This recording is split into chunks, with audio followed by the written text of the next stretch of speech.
नमस्कार, ANP news देख रहे हैं आप और मैं हूं आपके साथ हितेंद्र। राजधानी लाइव में आप सभी का स्वागत है। किसानों को सम्मान दिलाने के लिए, किसानों का जीवन बेहतर बनाने के लिए, किसानों को समझाने के लिए, आंदोलन को खत्म करवाने के लिए, किसानों को किसी के बहकावे में आने से बचाने के लिए प्रधानमंत्री नरेंद्र मोदी खुद बार बार सामने आ रहे हैं और ये कह रहे हैं कि किसानों को गुमराह किया जा रहा है। लगातार विपक्ष पर निशाना प्रधानमंत्री नरेंद्र मोदी साध रहे हैं। किसान पंचायत के जरिए 6 राज्यों के किसानों को कल भी प्रधानमंत्री ने संबोधित किया। पीएम ने यह कहा कि सरकार का किसानों के प्रति समर्पण है। उन्होंने साफ तौर पर यह कहा कि हम किसानों के साथ समाधान के लिए खुला मन लेकर के चल रहे हैं। इस दौरान पीएम ने विपक्ष पर जमकर निशाना साधा। बिना नाम लिए कांग्रेस नेता राहुल गांधी के लोकतंत्र वाले बयान पर भी पलटवार किया। अपने घोर विरोधियों पर निशाना साधते हुए उन्होंने यह कहा कि सरकार अपने घोर विरोधियों से भी तर्क और तथ्यों पर बात करने के लिए तैयार है।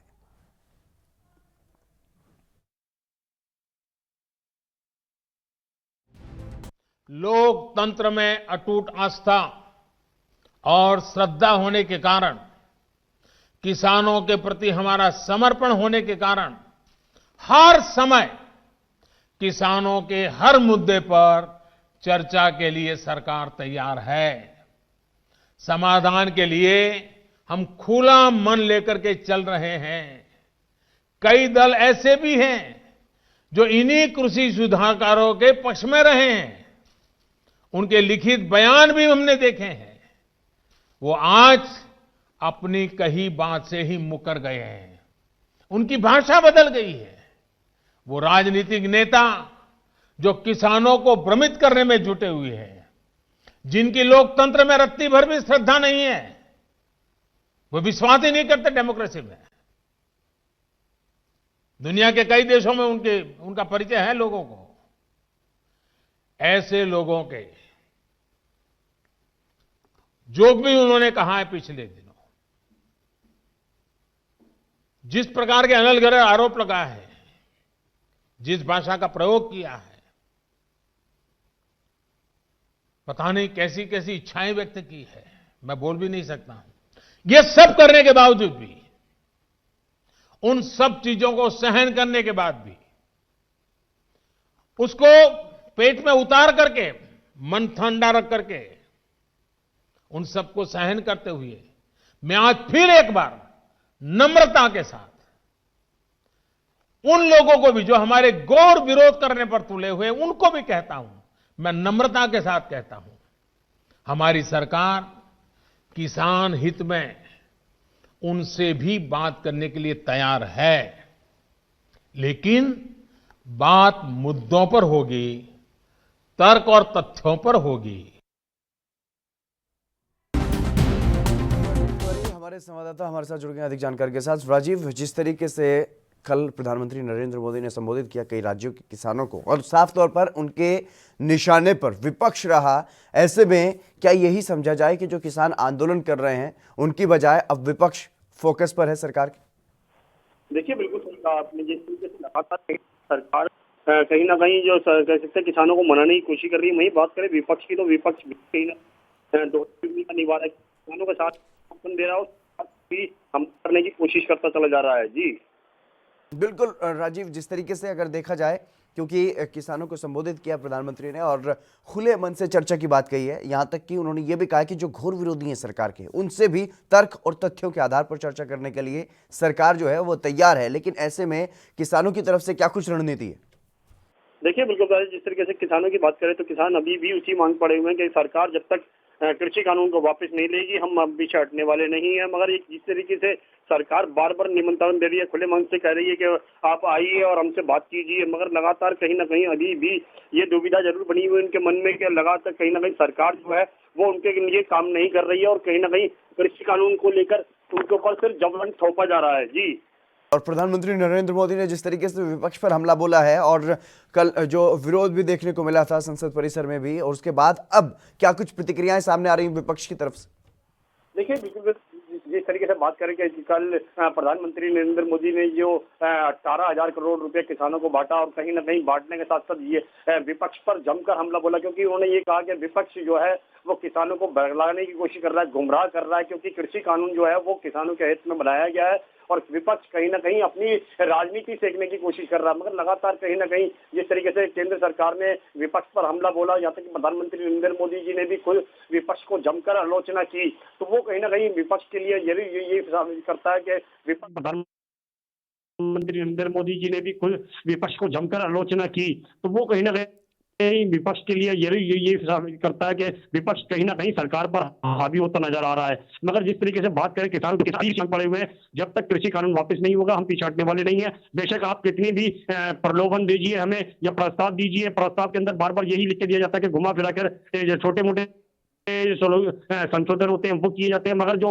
बड़े संशोधन है जिसपे वो एमआरपी को लेकर या फिर जो मंडियों को लेकर जो विवाद ना हो उनके दिमाग में या फिर कहे उनकी नजर में, वो दूर नहीं कर पा रही है। और कहीं ना कहीं बार बार सरकार कहती है कि आप आइए हमारे साथ बैठ के बातचीत कीजिए, बातचीत से ही समाधान निकाला सकता है, मगर समाधान का रास्ता निकलता नजर नहीं आ रहा है। जी बिल्कुल, जिस तरीके से आपने कहा कि समाधान का रास्ता निकलता हुआ नजर नहीं आ रहा है, 1 महीने से ज़्यादा वक्त अब होने को है, किसान आंदोलन लगातार जारी है।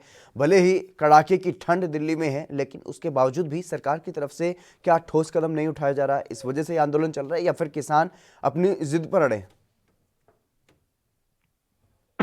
देखिए बिल्कुल राइट, जिस तरीके से सरकार की बात करें तो सरकार कहीं ना कहीं ठोस कदम नहीं उठा रहा है, क्योंकि सरकार जानती है कि अगर वो ठोस कदम उठाते हैं तो कहीं ना कहीं सरकार को नुकसान हो सकता है। मगर बात करें जिस तरीके से लगातार कहीं ना कहीं किसानों का प्रदर्शन है वो जरूर बढ़ता चला जा रहा है। मगर बात करें ठंड की वजह से, ठंड के अंदर लगभग काफी किसान बैठे हुए हैं और कहीं ना कहीं हजारों की तादाद के अंदर किसान दिल्ली की सीमाओं पर रुके हुए हैं। मगर सरकार को चाहिए कम से कम, अगर उनकी बात नहीं मान रही तो कम से कम उनके लिए ठंड की जो व्यवस्था है वो तो करवानी चाहिए थी, मगर अभी तक सरकार की तरफ से ऐसी कोई व्यवस्था नहीं की गई है। बल्कि जितने किसान आ रहे हैं या फिर जो गाँव से और किसान आ रहे हैं उनको रोकने की कोशिश जरूर की जा रही है, मगर लगातार कहीं ना कहीं सरकार इसके अंदर विफल होती नजर आ रही है, क्योंकि किसानों का जो हुजूम है यानी कि जो उनका प्रदर्शन है वो बढ़ता चला जा रहा है। और जो जनता है यानी कि जो किसान है वो लगातार बढ़ते चले जा रहे हैं, तो कहीं ना कहीं दिक्कत जरूर है। मगर सरकार अभी भी बीच का रास्ता निकालने की कोशिश कर रही है, मगर कोशिश के साथ साथ जो ठोस कदम होने चाहिए सरकार के वो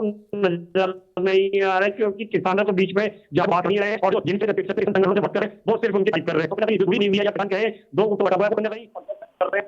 सिंधु बॉर्डर की बात करें या बिल्कुल तमाम बातचीत करने के लिए बहुत बहुत शुक्रिया, तमाम जानकारी आपने दी। क्योंकि जिस तरीके से किसानों का आंदोलन लगातार जारी है उसको लेकर के सरकार की तरफ से बार बार यही कहा जा रहा है कि बातचीत का जो रास्ता है वो खुला है और खुले मन के साथ बातचीत करने के लिए सरकार तैयार है, लेकिन उसके बावजूद भी समाधान निकलता हुआ नजर नहीं आ रहा है। वहीं अगर बात करें हरियाणा के डिप्टी सीएम दुष्यंत चौटाला की, तो उन्होंने कहा है कि एमएसपी खत्म होने पर इस्तीफा दे दूंगा। उनके इस बयान पर अब कांग्रेस नेता रणदीप सुरजेवाला ने तंज कसा है।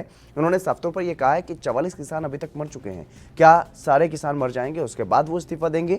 लाखों किसान ठिठुरती ठंड में बैठे हुए हैं। सुरजेवाला ने दुष्यंत चौटाला पर निशाना साधते हुए यह भी कहा है कि सत्ता की मलाई में क्या इतने अंधे हो गए हैं कि लाखों किसानों की पीड़ा, कंपाती सर्दी आपको नजर नहीं आती? जिस दादा की आप दुहाई देते हैं आज उनकी आत्मा जरूर रो रही होगी।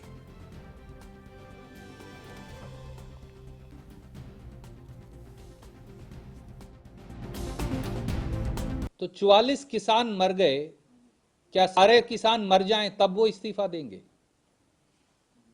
लाखों किसान ठिठुरती सर्दी में बैठे हैं। दुष्यंत चौटाला जी, आपको 44 किसानों की मौत नहीं लगती? उनकी कुर्बानी नहीं लगती?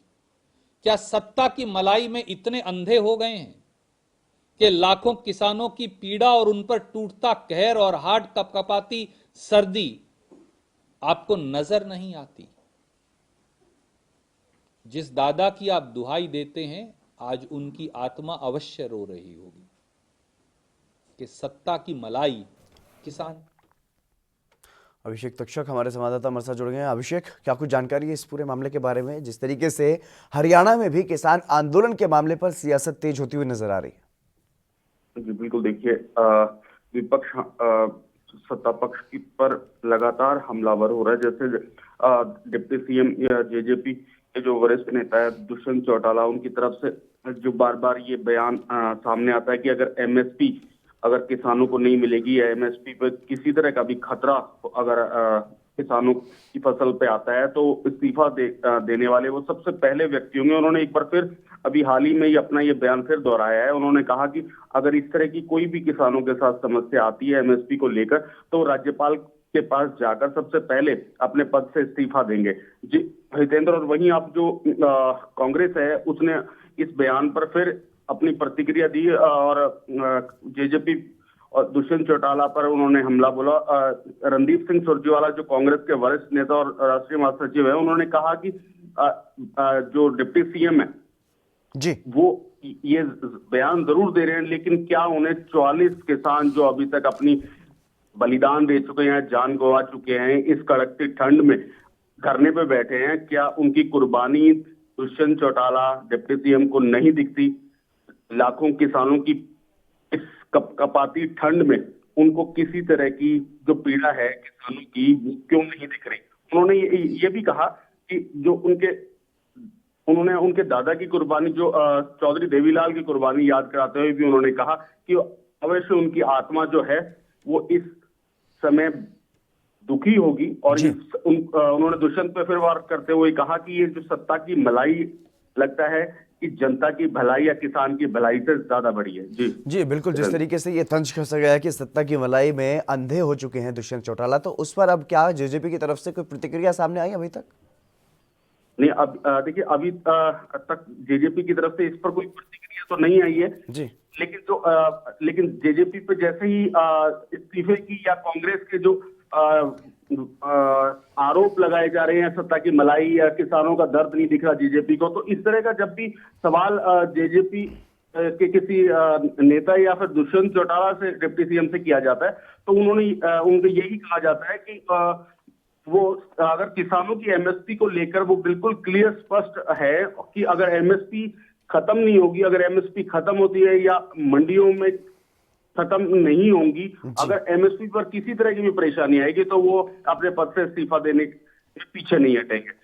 जी अभिषेक, लेकिन जिस तरीके से अगर बात आम चुनाव की जाए, जब विधानसभा चुनाव हुए थे हरियाणा में, तब बीजेपी के खिलाफ ही जो है वोट जेजेपी को मिला था, और अब जिस तरीके से उस वक्त भी विरोध जेजेपी का काफ़ी हो रहा था, और इस वक्त जब किसान आंदोलन चल रहा है, तो ऐसे में ये विरोध जो है वो अब दोगुना बढ़ गया है, क्योंकि किसानों के समर्थन में कहीं ना कहीं खड़े हुए दिखाई नहीं दे रहे हैं दुष्यंत चौटाला। और यही वजह है कि अब इस तरीके की बातें न सिर्फ विपक्ष बल्कि आम लोगों में से भी अब उठने लगी है। दुष्यंत चौटाला का विरोध कहीं ना कहीं आम जनता में भी हो रहा है। जी बिल्कुल, आम जनता का तो कि अगर बात करें तो जो किसान है वो लगातार अपना जेजेपी के प्रति या डिप्टी सीएम दुष्यंत चौटाला के प्रति अपना विरोध जताते रहे हैं और जता भी रहे हैं। जहां उनको मौका मिलता है वो जेजेपी को लेकर अपना विरोध जरूर दर्ज करवा देते हैं, क्योंकि अगर जेजेपी पे हमलावर की बात करें कि किसान ज्यादा या इसलिए हैं क्योंकि जो चौधरी देवीलाल है वो किसान हितैषी कहे गए हैं, उन्होंने हमेशा किसानों की लड़ाई में आगे रहे हैं, तो उसी परिवार से दुष्यंत चौटाला जो है संबंध रखते हैं, उनके पड़पोते हैं, तो उनसे ज्यादा किसानों को आशाएं हैं, उनसे ज्यादा उम्मीद भी है। इसी वजह से जो है कि किसान जो जेजेपी पे या दुष्यंत चौटाला पर ज्यादा हमलावर दिखते हैं और इस अपना समय समय पर वो अपना विरोध भी जताते थे। हालांकि दुष्यंत चौटाला ने ये साफ तौर पे कहा है कि वो मध्यस्थता करने के लिए तैयार है और बातचीत से ही कोई, अगर किसान बातचीत करते हैं सरकार से तभी कोई निर्णय निकलेगा या इसमें कोई ना कोई रिजल्ट जो है सामने आ सकता है। किसानों को भी बातचीत करने में आगे जरूर आना चाहिए। जी अभिषेक, एक तरफ सरकार कहती है कि हम बातचीत को तैयार हैं, दूसरी तरफ किसान कहते हैं कि सरकार सुन नहीं रही, तीसरी तरफ अब जेजेपी के दुष्यंत चौटाला अगर बात की जाए तो हरियाणा में ये कह रहे हैं कि मध्यस्थता को तैयार हैं। तो सब तैयार ही हैं, आखिरकार एक्शन क्यों नहीं हो रहा? किसी भी तरीके से इसका जो आंदोलन चल रहा है इतने लंबे समय से, उसका समाधान निकालने की कोशिश नहीं की जा रही? जी देखिए, ये सरकार की ओर से ये कहा जाता है कि वो बातचीत के लिए तैयार है और बातचीत से ही किसी निर्णय तक पहुंचा जा सकता है, लेकिन सरकार की ओर जो केंद्र सरकार की बात करें या उनके नेताओं की तरफ से, तो उन्होंने स्पष्ट तौर पे ये कहा है कि जो कानून है उसमें बदलाव हो सकता है और वो रद्द नहीं किए जा सकते। और किसानों की जो मुख्य मांग जो है वो यही है कि ये जो कृषि कानून है, ये काले कानून है, ये किसानों के हित में नहीं है, इनको रद्द करना चाहिए। उनकी जो मुख्य जो है बिंदु वो यही है कि ये जो तीनों कृषि कानून है इनको रद्द किया जाए। बातचीत जरूर होगी, लेकिन जी किसान के जो काले कानून हैं उनको रद्द करना होगा। जी, लेकिन अभिषेक, जिस तरीके से सरकार की तरफ से ये सरकार पर ये आरोप लगाया जा रहा है किसान नेताओं की तरफ से कि सरकार सिर्फ अपने कानून को समझाने की कोशिश करती है, क्या डिप्टी सीएम दुष्यंत चौटाला ने इस तरीके की कोई कोशिश की है कि जो किसान आंदोलन कर रहे हैं उन नेताओं से एक बार सुन लिया जाए कि इन कानूनों में क्या कुछ कमियां हैं, किन कमियों को लेकर के वो विरोध कर रहे हैं? जी देखिए, उन्होंने कहा कि इसके ये जो कानून है इसके अंदर थोड़ा बहुत बदलाव होना चाहिए। वो उन्होंने अपनी प्रतिक्रिया देते हुए ये जरूर कहा कि जो ये कृषि कानून है इसमें कहीं जरूरत है बदलाव की, या कोई बदलाव करने चाहिए सरकार को। अगर कहीं भी जरूरत पड़ती है तो जरूर इन कानूनों में बदलाव होना चाहिए, क्योंकि अब ये जो बातचीत है ये केंद्र सरकार और किसानों के बीच में, इसमें राज्य का जो है कोई हस्तक्षेप नहीं है, या फिर कहीं उसमें कुछ हाथ में नहीं है। जो भी अगर बदलाव की बात आएगी या इनको रद्द करने वाली जो बात आएगी, जो भी अगर कमिटमेंट की जो बात है वो सरकार की ओर से, केंद्र सरकार की ओर से की जाएगी। इसलिए हम सिर्फ और सिर्फ हम जो प्रदेश सरकार है वो इनको एमएसपी की गारंटी दे सकती है, और एमएसपी के लिए वो हमेशा खड़े हैं। और एमएसपी में अगर कहीं दिक्कत आएगी तो फिर वही अपना वो उनका बयान है कि वो अपने पद से इस्तीफा देते हुए सबसे पहले व्यक्ति होंगे।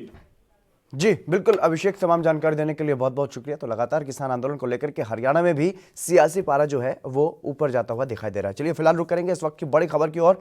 इस वक्त की बड़ी खबर सामने आ रही है राजधानी दिल्ली से। ये बड़ी खबर आपको बता रहे हैं, एक मास्क फैक्ट्री में भीषण आग लग गई है। ये बड़ी खबर आपको बता रहे हैं। आग लगने से एक व्यक्ति की वहां पर मौत भी हो गई है, 2 लोगों को सुरक्षित निकाला गया है। आग बुझाने में दमकल की टीम वहां पर जुटी हुई है, कई गाड़ियां दमकल की पहुंची हुई हैं। मायापुरी इलाके की यह घटना बताई जा रही है जहां पर यह आग लगी है।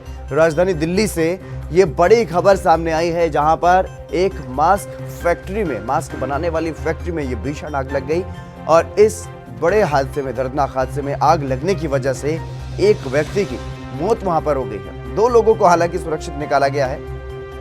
आग बुझाने की भी प्रयास वहां पर किए जा रहे हैं, दमकल की गाड़ियां वहां पर मौजूद है, दमकल की टीम वहां पर लगातार कोशिश कर रही है ताकि आग पर जल्द ही काबू पाया जा सके। मायापुरी इलाके की ये घटना बताई जा रही है जहां पर एक मास्क बनाने वाली फैक्ट्री में भीषण आग लग गई, जिसकी वजह से एक व्यक्ति की मौत हो गई। आग लगने की वजह से एक व्यक्ति की मौत, 2 लोगों को हालांकि सुरक्षित निकाला गया। बड़ी खबर आपको बता रहे हैं, आग बुझाने के वहां पर प्रयास किए जा रहे हैं, आग बुझाने की कोशिशों में जुटी है दमकल की टीम, कई गाड़ियां मौके पर मौजूद है। मायापुरी इलाके की यह घटना बताई जा रही है जहां पर मास्क की फैक्ट्री थी और उस मास्क की फैक्ट्री में आग लगी। अभी तक एक व्यक्ति के मारे जाने की खबर है। राजीव तिवारी हमारे संवाददाता हमारे साथ जुड़ गए हैं। राजीव, क्या कुछ ताजा अपडेट, फिलहाल क्या आग पर काबू पा लिया गया? देखिए बिल्कुल, जिस तरीके से मायापुरी के अंदर जो मास्क बनाने वाली फैक्ट्री है उसके अंदर आग लगी थी, और आग लगाने का कारण नहीं समझ में आया कोई, मगर हाँ ये जरूर है कि आग पर काबू पाने की कोशिश जरूर की जा रही थी, मगर हाँ वो कुछ ये कह सकते हैं लगभग आग रुक चुकी है, और कहीं ना कहीं फायर विभाग जो कामयाब जरूर हुआ, मगर देखना होगा कि ये आग का कारण क्या था और किस तरीके से आग लगी थी, ये अभी जांच का विषय बना हुआ है। जी राजीव, जिस वक्त ये आग लगी उस वक्त फैक्ट्री में कितने लोग मौजूद थे, क्या इस बारे में कोई जानकारी? हाँ, ये जरूर जानकारी मिली थी कि हाँ कुछ लोग सो जरूर रहे थे, उसके अंदर काम कर रहे थे या फिर सो रहे थे, ये तो नहीं स्पष्ट हो पाया, मगर हाँ वो आग समय रहते वो बाहर जरूर निकल गए थे। मगर कहीं ना कहीं जो जानकारी मिल पा रही है कि फायर विभाग ने काफी मशक्कत करने के बाद में इस पे काबू जरूर पा लिया, मगर लगातार फायर विभाग को काफी मेहनत जरूर करनी पड़ी थी इसके अंदर। जी तमाम जानकारी देने के लिए बहुत शुक्रिया राजीव। ये आग लग गई है मास्क बनाने वाली फैक्ट्री में, 2 लोगों को वहां से सुरक्षित निकाला गया है, लेकिन एक आदमी की जान इस हादसे में चली गई।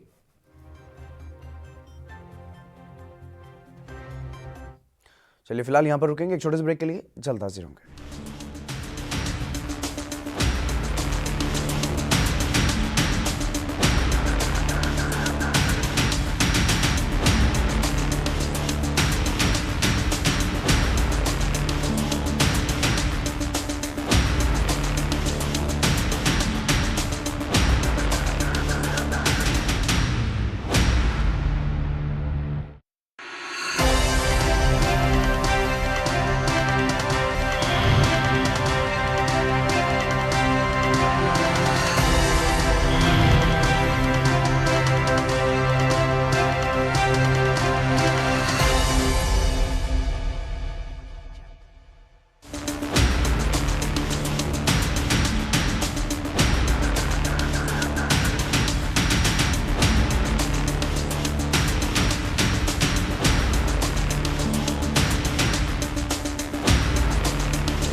ब्रेक के बाद एक बार फिर से आप सभी का स्वागत है। खबरों में आगे बढ़ेंगे। छत्तीसगढ़ में नक्सलियों की साजिश को सुरक्षा बलों ने नाकाम कर दिया, जहां से जवानों ने 2 आईईडी बरामद किए और उन्हें डिफ्यूज किया गया। छत्तीसगढ़ के सुकमा जिले की सीमा से सटे हुए ओडिशा के मलकानगिरी जिले में सुरक्षा बलों ने नक्सल ऑपरेशन में बड़ी कामयाबी हासिल की है। जवानों ने सर्चिंग अभियान के दौरान 2 आईईडी समेत विस्फोटक और अन्य सामान भी वहां से बरामद किया है। सुरक्षा बलों को खुफिया सूचना मिली थी कि उड़ीसा आंध्र प्रदेश के सरहदी इलाकों में नक्सलियों ने विस्फोटक सामान को दबाकर रखा है और इस इनपुट के आधार पर सुरक्षा बलों की टीम ने सर्च ऑपरेशन चलाया और जानकारी के अनुसार नक्सली किसी बड़ी वारदात को अंजाम देने की फिराक में थे, लेकिन समय रहते जवानों ने विस्फोटकों को बरामद कर नक्सलियों के नापाक मंसूबों को ध्वस्त कर दिया।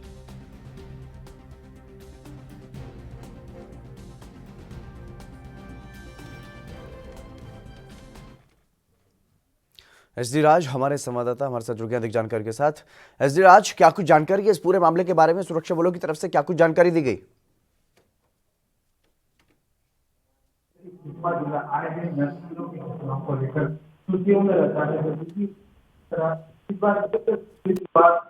बहुत बड़ी सफलता मिली है। जैसे कि आप कल सुनने की बात आपके कुछ लोग सर्चिंग में निकले हुए थे। सर्चिंग में निकलने के दौरान जो उड़ीसा और आंध्र प्रदेश छत्तीसगढ़ का जो बॉर्डर है मलकानगिरी क्षेत्र के कुछ घने जंगलों के बीचों बीच नक्सलियों ने कुछ विस्फोटक पदार्थ जैसे कि आईडी और जनरेटर ये सब चीज को वहाँ पे दबा के रखा हुआ था। और इसको जब सर्चिंग के दौरान जब सीआरपीएफ से कुछ लोग गए हुए थे तो वहाँ से उस चीज को निकालने में सफल हो गए। और जो कि आप जानते हैं कि इस जिस तरीके से वहां पे रखा हुआ था, जिस मात्रे में वहां पे विस्फोटक सामान रखा हुआ था, तो इससे ये अंदाजा जरूर लगाया जा सकता है कि कहीं ना कहीं नक्सल बहुत बड़े घटना को अंजाम देने की गति में थे। जी एसडी राज, तमाम जानकारी देने के लिए बहुत बहुत शुक्रिया आपका। तो लगातार जिस तरीके से नक्सली किसी न किसी बड़ी वारदात को अंजाम देने की फिराक में होते हैं, लेकिन सुरक्षा बलों की तरफ से सतर्कता बरतते हुए ऐसे जो मंसूबे होते हैं उन पर पानी फेर दिया जाता है। चलिए बढ़ेंगे अगली खबर की तरफ। मुंबई में पूर्व पीएम अटल बिहारी वाजपेयी की प्रतिमा स्थापित करने पर ही विवाद शुरू हो गया। कांदिवली पूर्व समता नगर में राष्ट्रीय खेल परिसर का नामकरण और ग्राउंड में प्रतिमा स्थापना समारोह के खिलाफ असहिष्णु महाविकास आघाड़ी सरकार का जोरदार विरोध किया गया।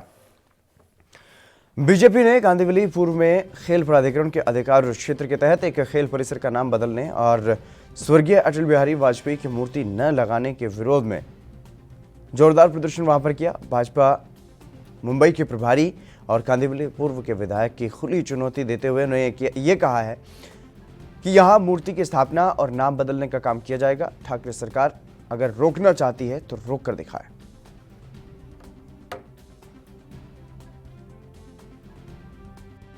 और आज यहाँ जो अटल जी की प्रतिमा लगाने का जो एक हमने प्रयास किया था और ये sports Authority of India complex को अटल जी के नाम से हमने नामकरण किया, लेकिन राज्य की महाविकास आघाड़ी सरकार ने इसका भी विरोध किया, न्यायालय में जाने की धमकी दी। इसकी हम कड़ी निंदा करते हैं और आने वाले 3 महीने में परमिशन नहीं मिलेगी तो हम कार सेवा करेंगे और अटल जी की प्रतिमा यहाँ स्थापित करेंगे। और सर, जिस तरीके से मनोज कोटक जी का भी जन्मदिवस और वहीं पर कई लोगों का जन्मदिवस है, उनको क्या बधाई देना चाहिए? जिनका जन्मदिन है, मनोज कोटक जी हमारे नेता है, ईशान्य मुंबई के एक जुझारू सांसद है, उनको भी मैं जन्मदिन की ढेर सारी शुभेच्छा। और यदि आपको अड़चन आती है तो अगला आपका कदम क्या होगा? कहा 3 महीने तक हम ये प्रयास करेंगे, 3 महीने के बाद कार सेवा करेंगे और अटल जी की प्रतिमा स्थापित। पूर्व प्रधानमंत्री अटल बिहारी वाजपेयी जी की प्रतिमा को लगाने का ये मामला है। बीजेपी ने ठाकरे सरकार को अब चेतावनी दी है कि यहाँ पर अटल बिहारी वाजपेयी की प्रतिमा को लगाने की इजाज़त नहीं दी जा रही है। उन्होंने साफ तौर पर एक ग्राउंड का नाम, खेल परिसर का नाम बदलने और उस ग्राउंड में प्रतिमा स्थापना समारोह ये कार्यक्रम किया था, जिसको वहाँ पर इजाज़त नहीं दी गई और स्वर्गीय अटल बिहारी वाजपेयी की मूर्ति ना लगाने के विरोध में जोरदार प्रदर्शन फिर बीजेपी की तरफ से किया गया और ठाकरे सरकार को चुनौती दी गई कि वो 3 महीने का वक्त सरकार को देते हैं। अगर 3 महीने में बात नहीं बनी तो वो खुद यहाँ पर प्रतिमा बनाने का काम करेंगे। सत्यप्रकाश सोनी हमारे संवाददाता हमारे साथ जुड़ गए हैं अधिक जानकारी के साथ। सत्यप्रकाश, क्या कुछ वजह है जो यहाँ पर प्रतिमा नहीं लगाने दी गई? देखिए, Science Sports Authority of India ji ये प्रकल्प केंद्र सरकार द्वारा मुंबई में संचालित किया जाता है। यहाँ तमाम तरह के युवा जो है खेल भावना के साथ यहाँ प्रैक्टिस करते हैं और उनको बढ़ावा देने के लिए तमाम तरह की सुविधा मुहैया करवाई गई है। हालांकि राज्य सरकार लगातार इस मामले में जो है अवैध बनकर सामने आ रही थी, लेकिन केंद्र सरकार की तरफ से सांसद गोपाल शेट्टी और वहाँ के तमाम स्थानिक विधायक अतुल भातखलकर जो ने मिलकर इस पूरे मामले में जो है आगे बढ़ाने की बात कही थी। जी अगर नामकरण की बात किया जाए तो science sport authority of India का नाम जो है केंद्रीय खेल मंत्री किरेन रिजिजू ने जो दूसरी बार जो है उसका नाम बदलने की पेशकश की थी, जिसमें अहम रोल जो है यहाँ के सांसद गोपाल शेट्टी का था। कल जो है एक कार्यक्रम रखा गया था कि उनका नामकरण किया जाएगा, नाम बदला जाएगा। Science sport authority of India के अलावा जो है अब श्री अटल बिहारी वाजपेयी उत्कृष्टता केंद्र बनाए जाने की बात कही गई थी, जिसमें अटल बिहारी वाजपेयी जी की एक प्रतिमा लगाने की बात कही गई थी, जिसके अनावरण का वक्त रखा गया था। हालांकि नामकरण का भी वक्त था, लेकिन इस मामले में राज्य सरकार के द्वारा इस कार्यक्रम को न करने के लिए तमाम व्यवधान डाले गए। यहां तक कहा गया कि अगर वो इस तरह के कार्यक्रम करते हैं तो कोर्ट में जाएंगे, न्यायालय में जाएंगे। तो जाहिर तौर पर इस पूरे मामले में अब कहीं न कहीं केंद्र सरकार और राज्य सरकार के बीच दरारें हो गई है। लेकिन जिस तरह से स्थानीय विधायक अतुल भातखलकर ने कहा है कि 3 महीने का हमने वक्त दिया है, अगर 3 महीने के अंदर सरकार हमको नामकरण करने या मूर्ति स्थापना की परमिशन नहीं देती है तो हम जो है अपने कार्यकर्ताओं के साथ, आम जनता के साथ मिलकर मूर्ति की स्थापना करेंगे और सरकार का करारा जवाब देंगे। जी बिल्कुल, जिस तरीके से इस पूरे मामले पर विवाद जो है वो बढ़ता हुआ दिखाई दे रहा है, सियासत होती हुई दिखाई दे रही है, लेकिन आखिरकार जो कारण बताया गया है वो राज्य सरकार की तरफ से क्या कुछ कारण बताया जा रहा है?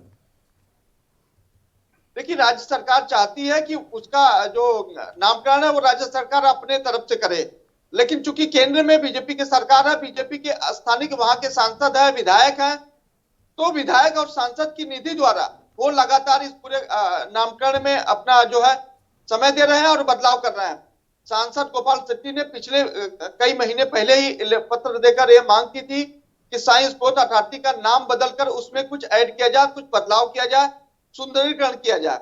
इस मामले को लेकर काफी समय से वो काम कर रहे थे, लेकिन जिस तरह से महाराष्ट्र सरकार ने उस काम को रोकने के लिए कोशिश की, मुंबई पुलिस को भी परमिशन दिया कि इस तरह की नहीं है। और दूसरी तरफ ये भी सामने बात आई कि जब केंद्रीय मंत्री यहाँ पर आने वाले थे नामकरण के वक्त, उस वक्त जो है उन्होंने आने से इसलिए सिर्फ मना कर दिया कि स्वर्गीय अटल बिहारी वाजपेयी जी का जो है दिन है, ऐसे में अगर किसी तरह का व्यवधान होता तो कहीं न कहीं ये गलत होगा। इसी वजह से केंद्रीय खेल मंत्री जो है नामकरण के वक्त पे नहीं पहुंचे। तो ये बताया जा रहा है, ये जानकारी मिल रही है कि कहीं न कहीं राज्य सरकार के दबाव में आकर केंद्रीय खेल मंत्री जो है इस नामकरण के मौके पर पहुंचे नहीं थे। जी, कहीं ना कहीं जिस तरीके से ये मामला तूल पकड़ता हुआ दिखाई दे रहा है, तो इस पर अब सियासत होना लाजमी है और सियासत शुरू हो गई है। तो अब क्या कुछ लगता है, क्या कदम अब केंद्र सरकार की तरफ से उठाए जाएंगे या फिर राज्य सरकार की तरफ से किस तरीके से अब ये काम जो है जो रोकना चाहती है राज्य सरकार, वो किस तरीके से रोकेगी? देखिए हितन, इस पूरे मामले पर हमारी बात जो है स्थानिक विधायक अतुल भातखलकर जी से हुई थी। साफ तौर पर अतुल जी का कहना है कि ये कार्यक्रम राजनीतिक तौर पे था ही नहीं, ये पूरा कार्यक्रम था साइंस स्पोर्ट अथॉरिटी की तरफ से था, हम लोगों को शिरकत करना था। हालांकि साइंस स्पोर्ट अथॉरिटी ये तय करती है कि किसको बुलाना किसको नहीं बुलाना है, लेकिन कार्यक्रम होना था, नामकरण होना था, ये जानकारी सबको होती जी। इस बीच जो है सरकार ये जो है नोटिस देकर ये कहती है कि कार्यक्रम नहीं करे, नाम का बदलाव ना करे, वो कोर्ट जाने की धमकी दे रहे थे। इसको लेकर अतुल भातखलकर ने साफ तौर पे कहा है कि हम नामकरण करके रहेंगे, मूर्ति की स्थापना भी कर देंगे, लेकिन सरकार अगर 3 महीने का हमके वक्त देती, 3 महीने में अगर हमको परमिशन नहीं देती है तो जाहिर तौर पर हम जो संकल्प लिए हैं जाहिर तौर पर इसको किया जाएगा। जी बिल्कुल, तमाम जानकारी देने के लिए सत्य प्रकाश बहुत शुक्रिया आपका। तो लगातार जिस तरीके से अगर बात की जाए तो अब प्रतिमा की स्थापना को लेकर के, ग्राउंड का नाम बदलने को लेकर के मुंबई में सियासत जो है वो शुरू हो गई है। फिलहाल इस कार्यक्रम में मेरे साथ बस इतना ही। बने रहिए एएनबी न्यूज़ के साथ।